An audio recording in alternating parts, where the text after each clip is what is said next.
જય માતાજી દોસ્તો, અત્યારે અમે આવી ગયા છે અનગઢ, જે આવેલું છે વડોદરા નજીક. અહીંયા સાક્ષાત બિરાજમાન છે માં મસાણી. તો આજે હું તમને મસાણી માના દર્શન કરાવીશ. મંદિર કંઈક બહારથી આપણને આ રીતનું જોવા મળે છે.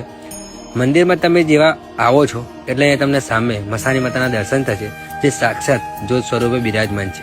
તો અહીંયા તમે સાક્ષાત જ્યોત સ્વરૂપે બિરાજમાન માં મસાણીના દર્શન તમે અહીંયા કરી શકો છો. બાજુની અંદર જે મંદિર છે એની અંદર જ બાજુમાં અહીંયા મહીસાગર માતાનું મંદિર, ચામુંડા માતાનું મંદિર અને ખોડલ માતાનું મંદિર આવેલું છે. તમે અહીંયા દર્શન કરી શકો. તો દોસ્તો, મંદિરની અંદર બેસવાની પણ સુવિધા કરવામાં આવી છે. મંદિર બહારથી કંઈક આ રીતનું જોવા મળે છે.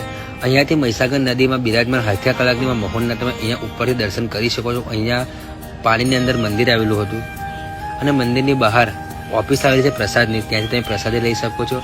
આપણને થોડા પગથિયાં ઉતરી અને મહીસાગર નદીના કિનારા પર બિરાજમાન મા મોહનના દર્શન કરવા માટે જઈશું.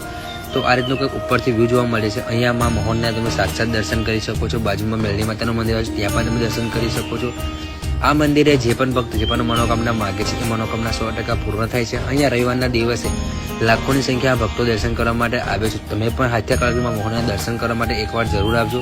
હાલ વરસાદ ચાલી રહ્યો છે એટલા માટે મંદિર બહાર લેવામાં આવ્યું છે, પરંતુ તમે ઉનાળાના સમયે આ જગ્યા પર આવો છો તો જે અંદર મંદિર આવ્યું છે ત્યાં તમે દર્શન કરી શકો છો. અને હા, તમે જોઈ શકો છો રવિવારના દિવસે જ્યારે ઘરે પાછા આવતા હતા તો તમે જોઈ શકો છો કે ટ્રાફિક કેટલું જામ થઈ ગયું હતું. તો તમે વહેલા આવજો અને દર્શન કરીને તમે